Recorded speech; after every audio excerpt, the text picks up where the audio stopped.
Salve monstros da rede, tudo bem com vocês? Quem fala é o Fredão e hoje nesse vídeo de domingo a gente vai falar um pouco sobre onde estão os novos Messis, né? Onde estão aqueles jogadores que eram apontados como sucessores, né, do ET, que teriam de repente a mesma habilidade que ele, que seriam grandes jogadores como o Messi, no nível do Messi, no nível do Messi, no nível do Cristiano Ronaldo. Eu tive essa ideia para fazer esse vídeo exatamente por conta da ida aí do Messi para o Paris Saint-Germain, então eu tô gravando aqui, ele não foi para Paris ainda, mas se de repente ele for, menos a Deus. É isso, pessoal. Antes, solta a vinheta.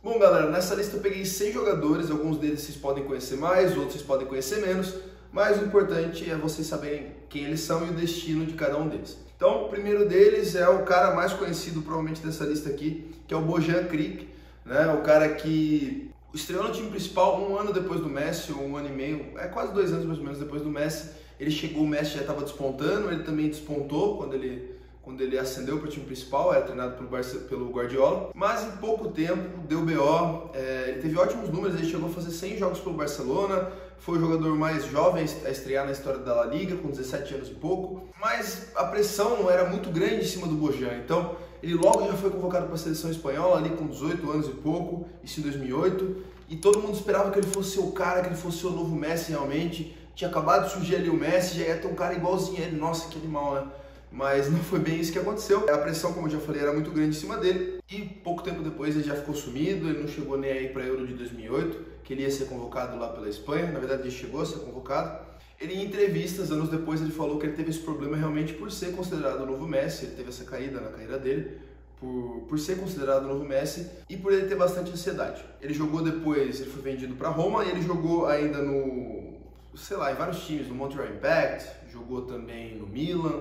E hoje ele está no Vissel Kobe, ele tem 30 anos. Na verdade, ele acabou de chegar no Vissel Kobe no instante que eu faço esse vídeo, acho que foi hoje que ele chegou lá. Vissel Kobe, que é o time do Iniesta. Outro cara aqui do Barcelona, esse aí é catalão, realmente nascido lá em Barça, é o Gerard Deulofeu. Eu não sei se ele é nascido em Barça, mas ele é nascido naquela região. É o Gerard Deulofeu, que no ano de 2012, ele era muito bom nas categorias de base, né? Tem sempre aquela história que o jogador destruiu nas categorias de base e tal, e já daí que vem, né, todo esse hype. E em 2012 o Gerard Deulofeu ele acabou estreando pelo time principal do Barça, era aquele time pós-Guardiola, né? O Guardiola já tinha saído e o Messi ainda estava lá, ainda tinha grandes jogadores, tinha o Iniesta, tinha o Xavi, mas não era o time do Guardiola. Aí ele estreou, ele era tido como uma promessa, mas ele nunca teve muito espaço assim, ele teve algumas oportunidades, uma aqui, outra ali, para vocês terem uma ideia, ele foi relacionado para um jogo, se eu não me engano, no meio de 2011, não entrou, ele só chegou a entrar no jogo do time principal um ano depois. Então o cara não tinha oportunidade mesmo, isso até pode ser um pouco injusto pra gente falar dele, que ele não deu certo de repente, ou assim. Mas depois ele foi pro Everton, e aí ele começou a rodar vários times. As pessoas perceberam que ele não era esse craque, né, que todo mundo esperava. Mas ele, acho que dessa lista aqui, ele é um dos que mais se deram bem. Ele passou pelo Everton e tal, também passou por outros times, passou pelo Watford e hoje ele é o camisa 9 da Udinese, ele tem 27 anos. E monstros, o terceiro dessa lista é o Thiago Luiz, um brasileiro. Achei muitos nomes aqui para pôr nessa lista, mas eu escolhi pôr só 6, até porque tem alguns que não são... Não é concordância realmente se eles eram considerados novos Messi. E o Thiago Luiz era um dos que era considerado realmente o novo Messi. E ele era do Santos, ele estava nas categorias de base do Santos, subiu para a equipe profissional ali em 2008. Enquanto ele estava nas categorias de base, ele foi, por exemplo, artilheiro do time na Copa São Paulo, marcou 8 gols e era tido como realmente um cara, né, para aquele momento, né? Não se falava do Neymar ainda e tal. Na verdade ele estava lá, mas por exemplo, o próprio Thiago Luiz deixou o Neymar no banco, né? Só para vocês verem como o cara era falado e como o cara jogava bola. E em meados aí de 2008, mais ou menos ali, eu tenho aqui, janeiro de 2008, na verdade estava começando 2008, ele estampou a capa de um jornal espanhol chamado Marca, que acho que é o principal, junto com o AS, são os principais jornais da Espanha, e ele estampou essa capa onde falava na matéria que ele estava sendo sondado pelo Real Madrid, que o Real Madrid queria a contratação dele.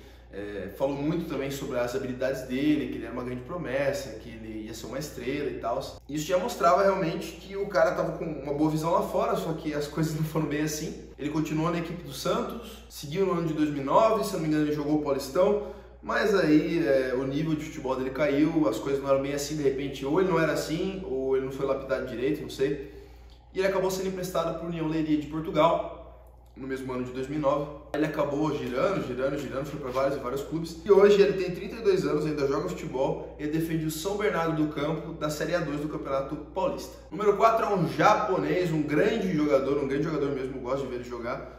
Normalmente não pelo Real, porque ele não joga muito pelo Real. Mas enfim, Takefusa Kubo é um cara revelado pelo Barça. Ele era garoto, jogava muita bola ali no Sub-11, Sub-12, Sub-13. Tinha vídeos ali do cara driblando o time inteiro, que realmente ele era ótimo, ele era um grande jogador, tinha tudo para ser formado aí nas categorias de base do Barça, ascender para o time principal.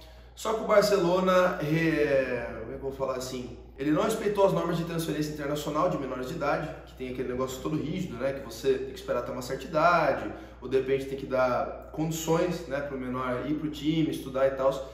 E uma dessas regras aí o Barcelona acabou não respeitando, tanto que o Takefusa teve que rescindir o seu contrato e voltar para o Japão. Aí ele voltou para o Japão, começou a carreira profissional dele lá, e já como profissional, se destacando muito, se eu não me engano, pelo próprio Vissel Kobe, que eu já tinha falado aqui do Bojan, ele acabou sendo contratado pela equipe do Real Madrid. E lá na equipe do Real Madrid, ele era tido como uma grande promessa, só que, obviamente, não é um cara novo e tal, vindo do Japão, uma liga não tão conhecida, ninguém sabia muito bem quem era ele. Obviamente, quem estava de fora do Real Madrid não sabia quem era ele. O Real Madrid sabia, se não tinha contratado. Então ele não teve espaço. Nessa que ele não teve espaço, ele foi emprestado por alguns times, entre eles o Mallorca, que estava na segunda divisão espanhola, o Villarreal, que ganhou a Europa League, e também a equipe do Getafe.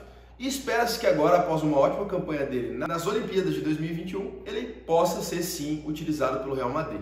Até porque, se eu não me engano, o Japão parou nas semifinais, ou nas quartas. Penúltimo jogador, Juan Iturbe. Juan Iturbe é um cara que, bom, eu por ser português vou falar bastante dele, mas realmente foi um tempo muito curto assim, o cara sumiu. Ele começou a sua carreira no Cerro Porteño, estourou, era tido como uma grande promessa, como os outros aqui dessa lista, e ele logo já foi para a equipe do Porto. Chegou lá na equipe do Porto e tal, muito jovem, e esse daí do Cerro Porteño foi em 2009, aí depois em 2010 ele chegou na equipe do Porto, cheio de expectativas em volta dele e tal, mas ele não foi muito bem, chegou até a ser chegou até a ser despromovido para o Porto B, né, que é o time B do Porto, só que daí o Porto nem queria mais ele. Aí ele acabou saindo do Porto, foi para vários times, entre eles a Roma, por exemplo, mas não deu muito certo, como eu disse, ele rodou bastante. Hoje ele tem 28 anos de idade e defende eu sempre erro o nome desse time, Aris de Salônica, da Grécia, que é o mesmo time que o goleiro Denis se transferiu.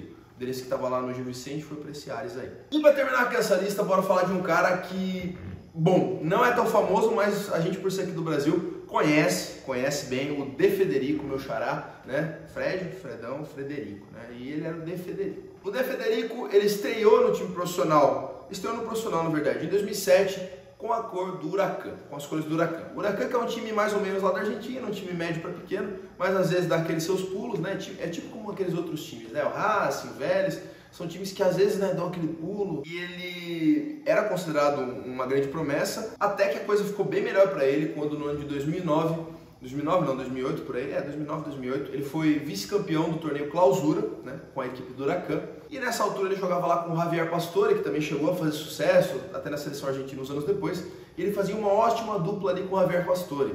Então os caras destruíram, chegaram no vice-campeonato, um time médio para pequeno desses, quando chega assim longe, a galera cresce os olhos e vê como é que chegou. E o De Federico era uma das razões. E o Corinthians, né, o nosso grande timão, sabendo aí das qualidades do De Federico, optou pela sua contratação, olhou o cara e falou assim, mano, a gente tem que comprar ele. E foi lá e pagou 10 milhões de reais pro Huracan para ter o jovem jogador. Ele chegou muito bem no timão, o Corinthians que tinha acabado de subir, né, da Série B para a Série A, o Corinthians que tinha o Roberto Carlos chegou em 2010. E o Ronaldo, acho que o Roberto Carlos chegou um pouco depois, mas enfim, tinha o Ronaldo, André Santos, Dentinho, aquele time todo que vocês já conhecem, e contratou ali o De Federico. Foi muito bem ali no primeiro ano, conseguiu suprir as necessidades do time, que terminou por lá em 10º lugar na tabela, só que as expectativas para 2010 eram grandes, o Timão ia disputar a Copa Libertadores, ia ser o ano do centenário, e no ano de 2010 ele virou, não deu certo, ele foi muito mal, jogou muito mal pelo Corinthians, tanto que com o tempo ele nem era mais relacionado para o banco, não era relacionado para as partidas, e aí ele acabou sendo emprestado em 2011 para a equipe do Independiente, lá da Argentina. E aí meio que foi ladeira abaixo, ele já tinha sido chamado na época do Corinthians ali para a seleção argentina, pelo Maradona.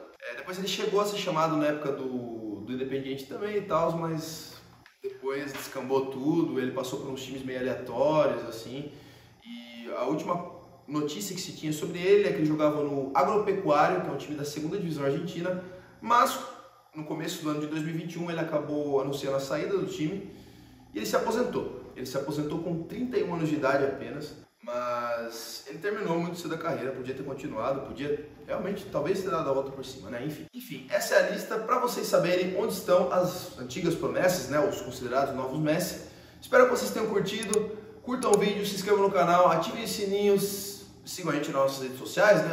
@rede_oficial, @fredão.9. Sigam, se inscrevam lá no Spotify, enfim. Deixe suas sugestões, suas críticas, se vocês querem que eu faça mais listas, enfim, eu aproveitei o hype do Messi para fazer esse vídeo. E é isso, pessoal, até a próxima, valeu, treine bastante.